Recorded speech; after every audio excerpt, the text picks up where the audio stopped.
The Aventine is located in La Jolla, California, and covers 240,000 square feet, including 217,000 square feet of Class A office space, as well as a restaurant and parking garage, all built around the Hyatt Regency, La Jolla. Built in 1988, the Aventine first achieved an Energy Star label of 100 in 2005, a distinction it has pretty much maintained since. It also earned LEED EB Platinum certification in 2011. It was a pretty good energy performer to begin with, but the push to 100 and Platinum came out of practical needs. I spoke with Carlos Santamaria, Vice President of Engineering Services with Glenboro, to find out why and how the Aventine achieved its goals. One of our flagship assets across the country. It's in a beautiful location, and we wanted to make a statement to say, okay, to what degree, how efficient could we get? So then we started with this upgrade, and it just snowballed, and we just continued it through the LEED process, and before we knew it, we had an Energy Star score of 100, and we were LEED Platinum. And the whole origin of the project was we're in the process of losing a major tenant, and we were going to lose approximately $100,000 worth of revenue. So we were looking for ways to reduce operating expenses by that or a little bit under. Or we reached a milestone of above 75. That was back in 2009 for the whole portfolio.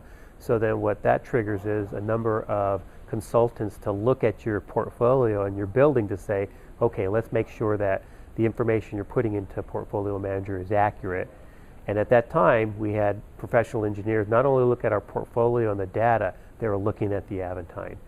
And we had probably 4 or 5 separate consultants look at the Aventine to validate the score, which made every time we had them look at it, it just made me feel better that that was a real score and not maybe a mistake. So how did an existing building wring out all of these energy savings? By evaluating all of the energy use loads and starting with the big ones first. To look at the HVAC and the air distribution. We knew that that was roughly 50% of the building load. And well, that's with most buildings. I think most buildings, your HVAC and HVAC, heating, ventilation, air conditioning is going to be 40 to 60% of the building load. So I think you cannot look at that first. You have to look at that and say, okay, how can I cost effectively change that? Because that's a load that's forever, whether it's a solar infiltration, wasted energy, or you name it. In our particular building, lighting was maybe 12 to 18% because it already had energy efficient lights and ballasts. So we weren't going to spend, $200,000, $300,000, $400,000 to put the latest LED technology in there when it would be a 4 or 5 year payback, and it would only impact 12% of the load. So you really have to look at it from a strategic standpoint to attack the high energy use loads first, and then start to work your way down the list.